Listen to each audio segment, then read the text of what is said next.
दोस्तों, अगर मैं कहूँ कि मेरा घर, मेरी गाड़ी, मेरे स्टॉक्स, मेरे म्यूचुअल फंड, मेरा सब कुछ गिरवी है, तो ये अच्छा नहीं लगेगा। एम आई राइट? एक्चुअल में ये अच्छा नहीं है। पर जब हम स्टॉक्स की प्लेजिंग की बात करते हैं तो उसमें हम स्टॉक्स को गिरवी रखते हैं। पर ये अच्छी बात है। कैसे? अभी बताता हूँ। स्टॉक्स की प्लेजिंग का मतलब है कि हम अपने स्टॉक्स को जो हमारे डीमैट अकाउंट में है, मीन्स जिन पे हमने डिलीवरी ले रखी है और वो डीमैट में आ चुके हैं, हम अपने ब्रोकर को उन स्टॉक्स को प्लेज करते हैं, अपने ब्रोकर के पास उनको गिरवी रखते हैं। होता क्या है इससे? इससे होता ये है कि ब्रोकर उसके बदले में हमें कुछ मार्जिन अवेलेबल कराता है। मीन्स सपोज करो कि अगर आपने 100 रुपये की वैल्यू के स्टॉक्स ले रखे हैं और आप उनको प्लेज करते हो, तो अगर हम 15% का हेयर कट लगा लें तो हमें 85 रुपीज़ ब्रोकर प्रोवाइड करेगा ट्रेडिंग के लिए। मीन्स कि हमारे पास 100 रुपये के स्टॉक्स भी हैं और 85 रुपीज़ और हैं जिनसे हम ट्रेडिंग कर सकते हैं। अब इससे होगा क्या? होगा ये कि एक्चुअल में हमने 100 रुपये लगाए हैं, पर हमें मिले कितने? 100 रुपये के stocks plus 85 rupees further trading के लिए, टोटल 185 रुपीज़। अब बताओ, क्या प्लेजिंग गिरवी रखना बुरी बात है? आई थिंक नहीं। पर इसकी एक टेक्निक है, इसका एक तरीका है। हम किसी भी स्टॉक को ऐसे ही प्लेज करके ट्रेडिंग नहीं कर सकते। अगर हम प्लेज किए हुए मार्जिन को गलत तरीके से यूज करें तो it is a two way sword, और दो धारी तलवार संभालना सबके बस की बात नहीं। मोर ओवर, जो प्लेज किए हुए स्टॉक्स होते हैं उस पे हम फर्दर स्टॉक्स नहीं ले सकते। मीन्स कि अगर हमें 85 रुपीज़ प्लेज करने के बाद मिले हैं तो हम उन 85 रुपीज़ को फर्दर स्टॉक की डिलीवरी या बाइंग में नहीं लगा सकते। हम सिर्फ उन पे फ्यूचर ऑप्शंस ट्रेड कर सकते हैं, वो भी 50% वैल्यू तक। तो हुई नहीं ये दो धारी तलवार। अगर आप डिलीवरी में अच्छा है, अगर आपने डिलीवरी ले रखी है, आपने स्टॉक्स को प्लेज कर दिया, मार्केट गिरती है, डिलीवरी में आप लॉस उठाते हो, आपने फ्यूचर एंड ऑप्शंस बाय कर रखा है, आप फ्यूचर एंड ऑप्शंस में भी लॉस लेते हो, होगा क्या? आप उधर भी लॉस ले रहे हो, आप इस साइड में भी लॉस ले रहे हो, डबल तरीके से। पर इसके उल्ट अगर आप एक मंझे हुए प्लेयर हैं, अगर आपको स्टॉक्स की अच्छी समझ है, अगर आप फ्यूचर ऑप्शंस को अच्छा ट्रेड करते हैं, आपने स्टॉक्स लिए, होल्डिंग में रख दिए, अच्छे फंडामेंटल स्टॉक्स हैं, अब मनी आपकी बाउंड है, आप उस मनी को ही यूज़ नहीं कर सकते। आपने उनकी प्लेजिंग करी, आपने प्लेज करके हेयर कट दिया, कुछ पैसे ब्रोकर की तरफ से आपको फ्यूचर ऑप्शंस पे ट्रेडिंग के लिए मिले।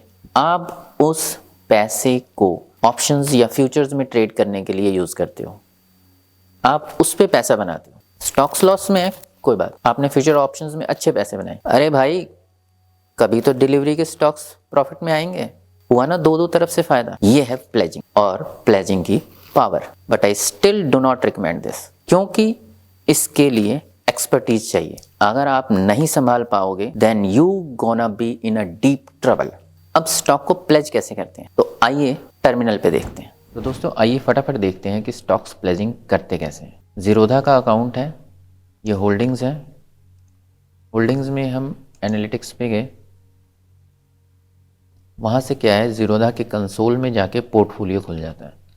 पोर्टफोलियो में अभी ये तो मैंने प्लेज कर रखे हैं तो यहाँ पे ये शो नहीं करेगा, पर जिस जगह पर ये कुछ नहीं बना हुआ है और T+1 भी नहीं है, T+1 इन द सेंस कि ये स्टॉक मान लो आपने बाय किया है तो उसके तीसरे दिन, मीन्स 2 दिन के बाद तीसरे दिन ये आपके यहाँ पर शो होना शुरू हो जाता है। अदरवाइज़ जब आप इसको प्लेज करेंगे तो एरर शो करेगा। लाइक मैं आपको अभी शो करता हूँ कि अगर ये होता है तो ये देखिए, this instrument can not be placed. वो इसलिए क्योंकि ये अभी डीमैट अकाउंट में नहीं आया है, जबकि ये Bsoft मैंने कुछ टाइम पहले ले रखा है, तो मैं इसको करने की कोशिश करता हूँ। ये भी नहीं आ रहा। आई थिंक ये भी अभी तक नहीं आया है। लुपिन देखते हैं, प्लेज, हाँ ये देखिए, ये अभी क्या हुआ, लुपिन को मैंने प्लेज करने की कोशिश की, टोटल 63 क्वांटिटी है, हेयर कट 15.62% का, मीन्स कि एक स्टॉक की वैल्यू 766.30 रुपीज़ है, जिसमें से इतना हेयर कट लगने के बाद मुझे इतने रुपीज़ का कोलेट्रल मार्जिन मिलेगा। हेयर कट कुछ अमाउंट ब्रोकर कटिंग के रूप पे रखता है, तो हम इसको अग्री करते हैं। सपोज़ कीजिए मेरे पास यहाँ पे, सपोज़ क्या मतलब एग्जैक्टली मेरे पास 63 वैल्यूज़ हैं, मैं यहाँ पे 63 करता हूँ।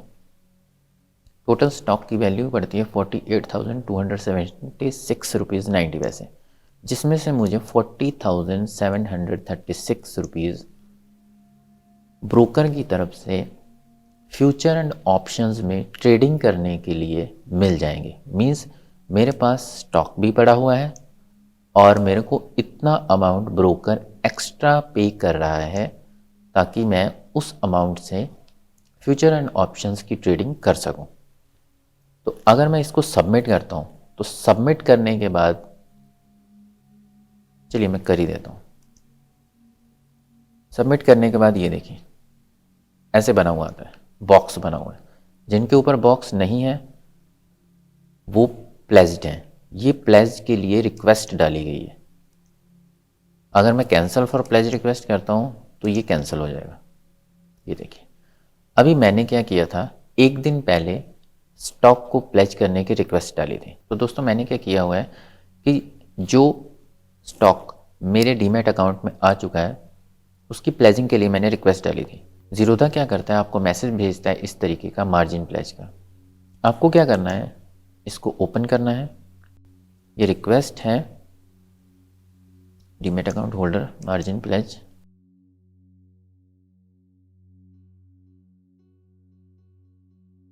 कि यहाँ पे पैन कार्ड मांगेगा, आपको सबमिट करना। उसके बाद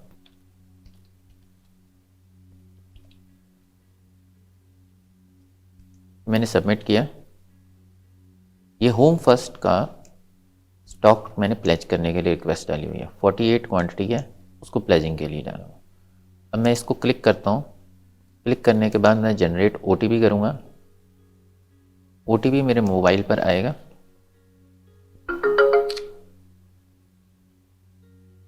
उस OTP को मेरे को यहाँ पे भरना है, दैट इज़ 8543, और ये मैंने सबमिट किया। Selected transaction verified successfully.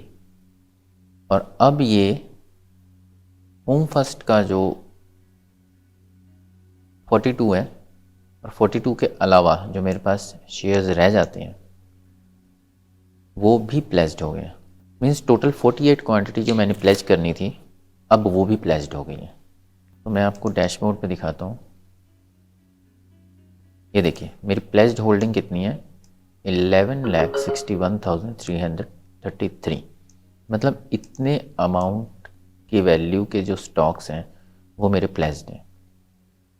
इतनी वैल्यू मुझे ब्रोकर की तरफ से ऑप्शंस, फ्यूचर एंड ऑप्शंस को ट्रेड करने के लिए दी गई हैं। अब यहाँ पे एक ट्विस्ट है। ट्विस्ट क्या है कि आप इस वैल्यू को स्टॉक्स खरीदने के लिए, फर्दर स्टॉक्स खरीदने के लिए यूज़ नहीं कर सकते। आप इस वैल्यू से फ्यूचर एंड ऑप्शंस ही ट्रेड करेंगे, पर there is still a twist कि जो भी वैल्यू के आप स्टॉक्स या फ्यूचर खरीदेंगे उसमें 50% जो मार्जिन है वो प्लेज से उठाया जाएगा और 50% का जो मार्जिन है वो आपके कैश से उठाया जाएगा। मींस अगर मैं 10 लाख के फ्यूचर एंड ऑप्शंस बाय या सेल करता हूँ तो उसमें से 5 लाख इस प्लेज्ड मार्जिन से उठाया जाएगा और 5 लाख का मुझे कैश कोलैटरल रखना पड़ेगा, अदरवाइज मुझे उसके ऊपर पेनल्टी पड़ेगी।